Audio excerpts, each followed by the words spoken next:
In the year 2889, Jules Verne. Little though they seem to think of it, the people of this 29th century live continually in fairyland. Surfeited as they are with marvels, they are indifferent in presence of each new marvel. To them all seems natural. Could they but duly appreciate the refinements of civilization in our day, could they but compare the present with the past, and so better comprehend the advance we have made, how much fairer they would find our modern towns, with populations amounting sometimes to 10 million souls, their streets 300 feet wide, their houses 1,000 feet in height, with a temperature the same in all seasons, with their lines of aerial locomotion crossing the sky in every direction. If they would but picture to themselves the state of things that once existed, when through muddy streets rumbling boxes on wheels, drawn by horses, yes, by horses! Were the only means of conveyance. Think of the railroads of the olden time, and you will be able to appreciate the pneumatic tubes through which today one travels at the rate of 1,000 miles an hour. Would not our contemporaries prize the telephone and the telephote more highly if they had not forgotten the telegraph? Singularly enough, all these transformations rest upon principles which were perfectly familiar to our remote ancestors, but which they disregarded. Heat, for instance, is as ancient as man himself. Electricity was known 3,000 years ago, and steam 1,100 years ago. Nay, so early as 10 centuries ago it was known that the differences between the several chemical and physical forces depend on the mode of vibration of the etheric particles, which is for each specifically different. When at last the kinship of all these forces was discovered, it is simply astounding that 500 years should still have to elapse before men could analyze and describe the several modes of vibration that constitute these differences. Above all, it is singular that the mode of reproducing these forces directly from one another, and of reproducing one without the others, should have remained undiscovered till less than 100 years ago. Nevertheless, such was the course of events, for it was not till the year 2792 that the famous Oswald made this great discovery. Truly was he a great benefactor of the human race. His admirable discovery led to many another. Hence is sprung a pleiad of inventors, its brightest star being our great Joseph Jackson. To Jackson we are indebted for those wonderful instruments, the new accumulators. Some of these absorb and condense the living force contained in the sun's rays, others, the electricity stored in our globe, others again, the energy coming from whatever source, as a waterfall, a stream, the winds, etc. He, too, it was that invented the transformer, a more wonderful contrivance still, which takes the living force from the accumulator, and, on the simple pressure of a button, gives it back to space in whatever form may be desired, whether as heat, light, electricity, or mechanical force, after having first obtained from it the work required. From the day when these two instruments were contrived is to be dated the era of true progress. They have put into the hands of man a power that is almost infinite. As for their applications, they are numberless. Mitigating the rigors of winter, by giving back to the atmosphere the surplus heat stored up during the summer, they have revolutionized agriculture. By supplying motive power for aerial navigation, they have given to commerce a mighty impetus. To them we are indebted for the continuous production of electricity without batteries or dynamos, of light without combustion or incandescence, and for an unfailing supply of mechanical energy for all the needs of industry. Yes, all these wonders have been wrought by the accumulator and the transformer. And can we not to them also trace, indirectly, this latest wonder of all, the great Earth Chronicle building in 253d Avenue, which was dedicated the other day? If George Washington Smith, the founder of the Manhattan Chronicle, should come back to life today, what would he think were he to be told that this palace of marble and gold belongs to his remote descendant, Fritz Napoleon Smith, who, after 30 generations have come and gone, is owner of the same newspaper which his ancestor established? For George Washington Smith's newspaper has lived generation after generation, now passing out of the family, and none coming back to it. When, 200 years ago, the political center of the United States was transferred from Washington to Centropolis, the newspaper followed the government and assumed the name of Earth Chronicle. Unfortunately, it was unable to maintain itself at the high level of its name. Pressed on all sides by rival journals of a more modern type, it was continually in danger of collapse. 20 years ago its subscription list contained but a few 100,000 names, and then Mr. Fritz Napoleon Smith bought it for a mere trifle, and originated telephonic journalism. Everyone is familiar with Fritz Napoleon Smith's system, a system made possible by the enormous development of telephony during the last 100 years. Instead of being printed, the Earth Chronicle is every morning spoken to subscribers, who, in interesting conversations with reporters, statesmen, and scientists, learn the news of the day. Furthermore, each subscriber owns a phonograph, and to this instrument he leaves the task of gathering the news whenever he happens not to be in a mood to listen directly himself. As for purchasers of single copies, they can at a very trifling cost learn all that is in the paper of the day at any of the innumerable phonographs set up nearly everywhere. Fritz Napoleon Smith's innovation galvanized the old newspaper. In the course of a few years the number of subscribers grew to be 80 million, and Smith's wealth went on growing, till now it reaches the almost unimaginable figure of $10 billion. This lucky hit has enabled him to erect his new building, a vast edifice with 4 facades each 3,250 feet in length, over which proudly floats the 100-starred flag of the Union. Thanks to the same lucky hit, he is today king of newspaperdom. Indeed, he would be king of all the Americans, too, if Americans could ever accept a king. You do not believe it? Well, then, look at the plenipotentiaries of all nations and our own ministers themselves crowding about his door, entreating his counsels, begging for his approbation, imploring the aid of his all-powerful organ. Reckon up the number of scientists and artists that he supports, of inventors that he has under his pay. Yes, a king is he. And in truth his is a royalty full of burdens. His labors are incessant, and there is no doubt at all that in earlier times any man would have succumbed under the overpowering stress of the toil which Mr. Smith has to perform.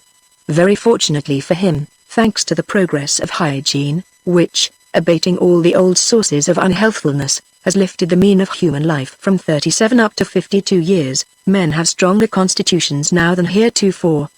The discovery of nutritive air is still in the future, but in the meantime men today consume food that is compounded and prepared according to scientific principles, and they breathe an atmosphere freed from the microorganisms that formerly used to swarm in it. Hence they live longer than their forefathers and know nothing of the innumerable diseases of olden times. Nevertheless, and notwithstanding these considerations, Fritz Napoleon Smith's mode of life may well astonish one. His iron constitution is taxed to the utmost by the heavy strain that is put upon it. Vain the attempt to estimate the amount of labor he undergoes, an example alone can give an idea of it. Let us then go about with him for one day as he attends to his multifarious concernments. What day? That matters little, it is the same every day. Let us then take at random September 25th of this present year 2889. This morning Mr. Fritz Napoleon Smith awoke in very bad humor. His wife having left for France 8 days ago, he was feeling disconsolate. Incredible though it seems, in all the 10 years since their marriage, this is the first time that Mrs. Edith Smith, the professional beauty, has been so long absent from home. 2 or 3 days usually suffice for her frequent trips to Europe. The first thing that Mr. Smith does is to connect his phono-telephote, the wires of which communicate with his Paris mansion. The telephote. Here is another of the great triumphs of science in our time. The transmission of speech is an old story, the transmission of images by means of sensitive mirrors connected by wires is a thing but of yesterday. A valuable invention indeed, and Mr. Smith this morning was not niggard of blessings for the inventor, when by its aid he was able distinctly to see his wife notwithstanding the distance that separated him from her. Mrs. Smith, weary after the ball or the visit to the theatre the preceding night, is still abed, though it is near noontide at Paris. She is asleep, her head sunk in the lace-covered pillows. What? She stirs? Her lips move. She is dreaming perhaps? Yes, dreaming. She is talking, pronouncing a name, his name Fritz. The delightful vision gave a happier turn to Mr. Smith's thoughts.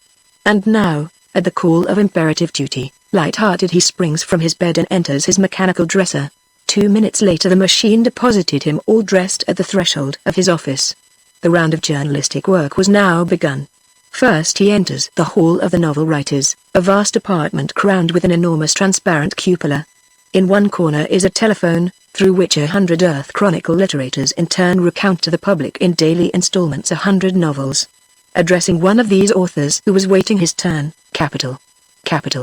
My dear fellow, said he, your last story. The scene where the village maid discusses interesting philosophical problems with her lover shows your very acute power of observation. Never have the ways of country folk been better portrayed. Keep on, my dear Archibald, keep on. Since yesterday, thanks to you, there is a gain of 5,000 subscribers. Mr. John Last. He began again, turning to a new arrival. I am not so well pleased with your work. Your story is not a picture of life, it lacks the elements of truth. And why? Simply because you run straight on to the end, because you do not analyze. Your heroes do this thing or that from this or that motive, which you assign without ever a thought of dissecting their mental and moral natures. Our feelings, you must remember, are far more complex than all that. In real life every act is the resultant of 100 thoughts that come and go, and these you must study, each by itself, if you would create a living character. But, you will say, in order to note these fleeting thoughts one must know them, must be able to follow them in their capricious meanderings. Why, any child can do that, as you know. You have simply to make use of hypnotism, electrical or human, which gives one a twofold being, setting free the witness personality so that it may see, understand, and remember the reasons which determine the personality that acts. Just study yourself as you live from day to day, my dear last. Imitate your associate whom I was complimenting a moment ago. Let yourself be hypnotized. What's that? You have tried it already? Not sufficiently, then, not sufficiently. Mr. Smith continues his round and enters the reporters' hall. Here 1,500 reporters, in their respective places, facing an equal number of telephones, are communicating to the subscribers the news of the world as gathered during the night. The organization of this matchless service has often been described. Besides his telephone, each reporter, as the reader is aware, has in front of him a set of commutators, which enable him to communicate with any desired telephotic line. Thus the subscribers not only hear the news but see the occurrences. When an incident is described that is already past, photographs of its main features are transmitted with the narrative. And there is no confusion with all. The reporter's items, just like the different stories and all the other component parts of the journal, are classified automatically according to an ingenious system, and reach the hearer in due succession. Furthermore, the hearers are free to listen only to what specially concerns them. They may at pleasure give attention to one editor and refuse it to another. Mr. Smith next addresses one of the 10 reporters in the astronomical department, a department still in the embryonic stage, but which will yet play an important part in journalism. Well, Cash, what's the news? We have phototelegrams from Mercury, Venus, and Mars. Are those from Mars of any interest? Yes, indeed. There is a revolution in the Central Empire. And what of Jupiter? Asked Mr. Smith. Nothing as yet. We cannot quite understand their signals. Perhaps ours do not reach them. That's bad, exclaimed Mr. Smith, as he hurried away, not in the best of humor, toward the hall of the scientific editors. With their heads bent down over their electric computers, 30 scientific men were absorbed in transcendental calculations. The coming of Mr. Smith was like the falling of a bomb among them. Well, gentlemen, what is this I hear? No answer from Jupiter? Is it always to be thus? Come, Cooley, you have been at work now 20 years on this problem, and yet, true enough, replied the man addressed. Our science of optics is still very defective, and though our mile and three-quarter telescopes, listen to that, Peer, broke in Mr. Smith, turning to a second scientist. Optical science defective. Optical science is your specialty. But, he continued, again addressing William Cooley, failing with Jupiter, are we getting any results from the moon? The case is no better there. This time you do not lay the blame on the science of optics. The moon is immeasurably less distant than Mars, yet with Mars our communication is fully established. I presume you will not say that you lack telescopes. Telescopes? Oh no. The trouble here is about inhabitants. That's it, added Peer. So, then, the moon is positively uninhabited? Asked Mr. Smith. At least, answered Cooley, on the face which he presents to us. As for the opposite side, who knows? Ah, the opposite side. You think, then, remarked Mr. Smith, musingly, that if one could what? Why, turn the moon about face. There's something in that, cried the two men at once. And indeed, so confident was their air, they seemed to have no doubt as to the possibility of success in such an undertaking. Meanwhile, asked Mr. Smith, after a moment's silence, have you no news of interest today? Indeed we have, answered Cooley. The elements of Olympus are definitively settled. That great planet gravitates beyond Neptune at the mean distance of 11,400,799,642 miles from the Sun, and to traverse its vast orbit takes 1,311 years, 294 days, 12 hours, 43 minutes, 9 seconds. Why didn't you tell me that sooner? Cried Mr. Smith. Now inform the reporters of this straight away. You know how eager is the curiosity of the public with regard to these astronomical questions. The news must go into today's issue. Then, the two men bowing to him, Mr. Smith passed into the next hall, an enormous gallery upward of 3,200 feet in length. devoted to atmospheric advertising. Everyone has noticed those enormous advertisements reflected from the clouds, so large that they may be seen by the populations of whole cities or even of entire countries. This, too, is one of Mr. Fritz Napoleon Smith's ideas, and in the Earth Chronicle building 1,000 projectors are constantly engaged in displaying upon the clouds these mammoth advertisements. When Mr. Smith today entered the Sky Advertising Department, he found the operators sitting with folded arms at their motionless projectors, and inquired as to the cause of their inaction. In response, the man addressed simply pointed to the sky, which was of a pure blue. "Yes," muttered Mr. Smith, "a cloudless sky. That's too bad, but what's to be done? Shall we produce rain? That we might do, but is it of any use? What we need is clouds, not rain. Go," said he, addressing the head engineer, "go see Mr. Samuel Mark, of the Meteorological Division of the Scientific Department, and tell him for me to go to work in earnest on the question of artificial clouds. It will never do for us to be always thus at the mercy of cloudless skies." Mr. Smith's daily tour through the several departments of his newspaper is now finished. Next, from the advertisement hall he passes to the reception chamber, where the ambassadors accredited to the American government are awaiting him, desirous of having a word of counsel or advice from the all-powerful editor. A discussion was going on when he entered. "Your Excellency will pardon me," the French ambassador was saying to the Russian, "but I see nothing in the map of Europe that requires change. The north for the Slavs? Why, yes, of course, but the south for the Matins. Our common frontier, the Rhine, it seems to me, serves very well. Besides, my government, as you must know, will firmly oppose every movement, not only against Paris, our capital, or our two great prefectures, Rome and Madrid, but also against the Kingdom of Jerusalem, the dominion of Saint Peter, of which France means to be the trusty defender." "Well said," exclaimed Mr. Smith. "How is it," he asked, turning to the Russian ambassador, "that you Russians are not content with your vast empire, the most extensive in the world, stretching from the banks of the Rhine to the Celestial Mountains and the Karakoram, whose shores are washed by the frozen ocean, the Atlantic, the Mediterranean, and the Indian Ocean? Then, what is the use of threats?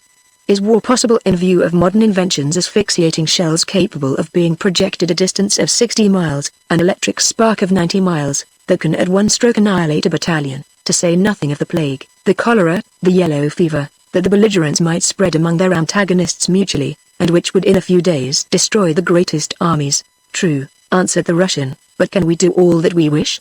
As for us Russians, pressed on our eastern frontier by the Chinese, we must at any cost put forth our strength for an effort toward the west." "Oh, is that all? In that case," said Mr. Smith, "the thing can be arranged. I will speak to the Secretary of State about it. The attention of the Chinese government shall be called to the matter. This is not the first time that the Chinese have bothered us, under these conditions, of course." And the Russian ambassador declared himself satisfied. "Ah, Sir John, what can I do for you?" asked Mr. Smith as he turned to the representative of the people of Great Britain, who till now had remained silent. "A great deal," was the reply.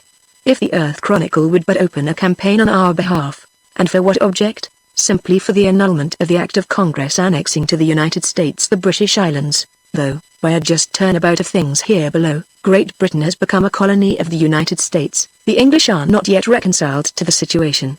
At regular intervals they are ever addressing to the American government vain complaints, a campaign against the annexation that has been an accomplished fact for 150 years. Exclaimed Mr. Smith. "How can your people suppose that I would do anything so unpatriotic? We at home think that your people must now be sated. The Monroe Doctrine is fully applied, the whole of America belongs to the Americans. What more do you want?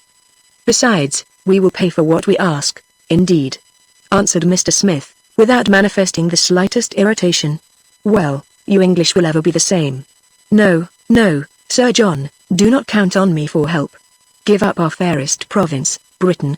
Why not ask France generously to renounce possession of Africa, that magnificent colony, the complete conquest of which cost her the labor of 800 years? You will be well received. You decline. All is over then," murmured the British agent sadly. "The United Kingdom falls to the share of the Americans, the Indies to that of the Russians," said Mr. Smith, completing the sentence. "Australia has an independent government, then nothing at all remains for us," sighed Sir John, downcast. "Nothing?" asked Mr. Smith, laughing. "Well, now, there's Gibraltar." With this sally, the audience ended. The clock was striking 12. The hour of breakfast. Mr. Smith returns to his chamber. Where the bed stood in the morning, a table all spread comes up through the floor. For Mr. Smith, being above all a practical man, has reduced the problem of existence to its simplest terms. For him, instead of the endless suites of apartments of the olden time, one room fitted with ingenious mechanical contrivances is enough. Here he sleeps, takes his meals, in short, lives. He seats himself. In the mirror of the phonotelephote is seen the same chamber at Paris which appeared in it this morning. A table furnished forth is likewise in readiness here, for notwithstanding the difference of hours, Mr. Smith and his wife have arranged to take their meals simultaneously. It is delightful thus to take breakfast tete-a-tete with one who is 3,000 miles or so away. Just now, Mrs. Smith's chamber has no occupant. She is late. Woman's punctuality. Progress everywhere except the... muttered Mr. Smith as he turned the tap for the first dish. For like all wealthy folk in our day, Mr. Smith has done away with the domestic kitchen and is a subscriber to the Grand Alimentation Company, which sends through a great network of tubes to subscribers' residences all sorts of dishes, as a varied assortment is always in readiness. A subscription costs money, to be sure, but the cuisine is of the best, and the system has this advantage, that it does away with the pestering race of the cordons bleus. Mr. Smith received and ate, all alone, the hors d'oeuvre, entrees, roti and legumes that constituted the repast. He was just finishing the dessert when Mrs. Smith appeared in the mirror of the telephote. "Why, where have you been?" asked Mr. Smith through the telephone. "What? You are already at the dessert? Then I am late," she exclaimed, with a winsome naivete. "Where have I been, you ask? Why, at my dressmaker's. The hats are just lovely this season. I suppose I forgot to note the time, and so am a little late." "Yes, a little," growled Mr. Smith. "So little that I have already quite finished breakfast. Excuse me if I leave you now, but I must be going." "Oh certainly, my dear, goodbye till evening." Smith stepped into his air coach, which was in waiting for him at a window. "Where do you wish to go, sir?" inquired the coachman. "Let me see, I have 3 hours," Mr. Smith mused. "Jack, take me to my accumulator works at Niagara," for Mr. Smith has obtained a lease of the Great Falls of Niagara. For ages the energy developed by the falls went unutilized. Smith, applying Jackson's invention, now collects this energy, and lets or sells it. His visit to the works took more time than he had anticipated. It was 4 o'clock when he returned home, just in time for the daily audience which he grants to callers. One readily understands how a man situated as Smith is must be beset with requests of all kinds. Now it is an inventor needing capital, again it is some visionary who comes to advocate a brilliant scheme which must surely yield millions of profit. A choice has to be made between these projects, rejecting the worthless, examining the questionable ones, accepting the meritorious. To this work Mr. Smith devotes every day 2 full hours. The callers were fewer today than usual, only 12 of them. Of these, 8 had only impracticable schemes to propose. In fact, one of them wanted to revive painting, an art fallen into desuetude owing to the progress made in color photography. Another, a physician, boasted that he had discovered the cure for nasal catarrh. These impracticables were dismissed in short order. Of the 4 projects favorably received, the first was that of a young man whose broad forehead betokened his intellectual power. "Sir, I am a chemist," he began, "and as such I come to you." "Well, once the elementary bodies," said the young chemist, "were held to be 62 in number. 100 years ago they were reduced to 10. Now only 3 remain irresolvable, as you are aware." "Yes, yes, well, sir, these also I will show to be composite. In a few months, a few weeks, I shall have succeeded in solving the problem. Indeed, it may take only a few days, and then, sir, I shall simply have determined the absolute. All I want is money enough to carry my research to a successful issue." "Very well," said Mr. Smith. "And what will be the practical outcome of your discovery?" "The practical outcome? Why, that we shall be able to produce easily all bodies whatever stone, wood, metal, fibers, and flesh and blood?" queried Mr. Smith, interrupting him. "Do you pretend that you expect to manufacture a human being out and out?" "Why not?" Mr. Smith advanced $100,000 to the young chemist, and engaged his services for the Earth Chronicle Laboratory. The second of the 4 successful applicants, starting from experiments made so long ago as the 19th century and again repeated, had conceived the idea of removing an entire city all at once from one place to another. His special project had to do with the city of Granton, situated, as everybody knows, some 15 miles inland. He proposes to transport the city on rails and to change it into a watering place. The profit, of course, would be enormous.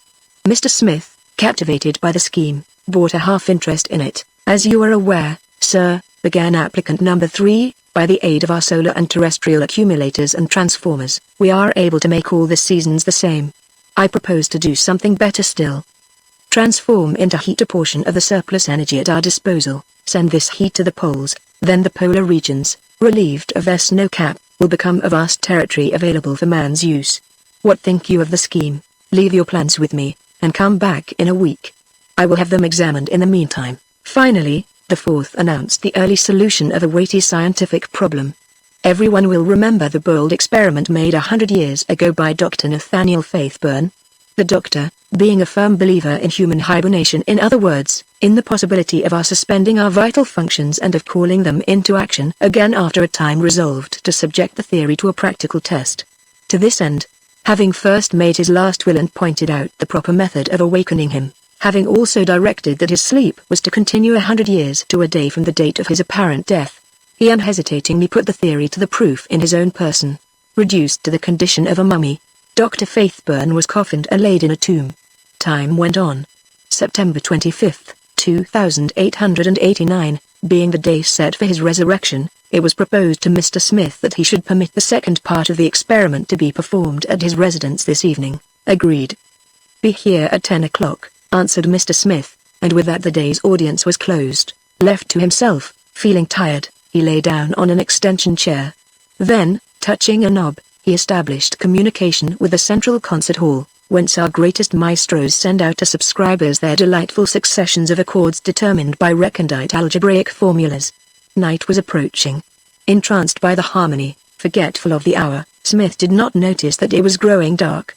It was quite dark when he was aroused by the sound of a door opening. "Who is there?" he asked, touching a commutator. Suddenly, in consequence of the vibrations produced, the air became luminous. "Ah, you, Doctor?" "Yes," was the reply. "How are you?" "I am feeling well." "Good. Let me see your tongue." "All right." "Your pulse?" "Regular." "And your appetite?" "Only passably good." "Yes, the stomach." "There's the rub. You're overworked. If your stomach is out of repair, it must be mended. That requires study. We must think about it. In the meantime," said Mr. Smith, "you will dine with me, as in the morning." The table rose out of the floor. Again, as in the morning, the potage, roti, ragouts, and legumes were supplied through the food pipes. Toward the close of the meal, phonotelephonic communication was made with Paris. Smith saw his wife, seated alone at the dinner table, looking anything but pleased at her loneliness. "Pardon me, my dear, for having left you alone," he said through the telephone. "I was with Dr. Wilkins." "Ah, the good doctor," remarked Mrs. Smith, her countenance lighting up. "Yes. But, pray, when are you coming home?" "This evening." "Very well. Do you come by tube or by air train?" "Oh, by tube." "Yes, and at what hour will you arrive?" "About 11, I suppose." 11 by Centropolis time, you mean?" "Yes." "Goodbye, then, for a little while," said Mr. Smith as he severed communication with Paris. Dinner over, Dr. Wilkins wished to depart. "I shall expect you at 10, said Mr. Smith. "Today, it seems, is the day for the return to life of the famous Dr. Faithburn. You did not think of it, I suppose. The awakening is to take place here in my house. You must come and see.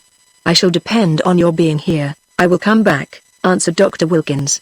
Left alone, Mr. Smith busied himself with examining his accounts, a task of vast magnitude, having to do with transactions which involve a daily expenditure of upward of $800,000. Fortunately, indeed, the stupendous progress of mechanic art in modern times makes it comparatively easy. Thanks to the piano electro-reckoner, the most complex calculations can be made in a few seconds. In 2 hours Mr. Smith completed his task. Just in time. Scarcely had he turned over the last page when Dr. Wilkins arrived. After him came the body of Dr. Faithburn, escorted by a numerous company of men of science. They commenced work at once. The casket being laid down in the middle of the room, the telephone was got in readiness. The outer world, already notified, was anxiously expectant. for the whole world could be eyewitnesses of the performance. A reporter meanwhile, like the chorus in the ancient drama, explaining it all viva voce through the telephone. They are opening the casket, he explained. Now they are taking Faith Byrne out of it, a veritable mummy, yellow, hard, and dry. Strike the body and it resounds like a block of wood. They are now applying heat, now electricity. No result. These experiments are suspended for a moment while Dr. Wilkins makes an examination of the body. Dr. Wilkins, rising, declares the man to be dead. Dead! Exclaims everyone present. Yes, answers Dr. Wilkins, dead. And how long has he been dead? Dr. Wilkins makes another examination. 100 years, he replies. The case stood just as the reporter said. Faith Byrne was dead, quite certainly dead. Here is a method that needs improvement, remarked Mr. Smith to Dr. Wilkins, as the scientific committee on hibernation bore the casket out. So much for that experiment. But if poor Faith Byrne is dead, at least he is sleeping. He continued. I wish I could get some sleep. I am tired out, doctor, quite tired out.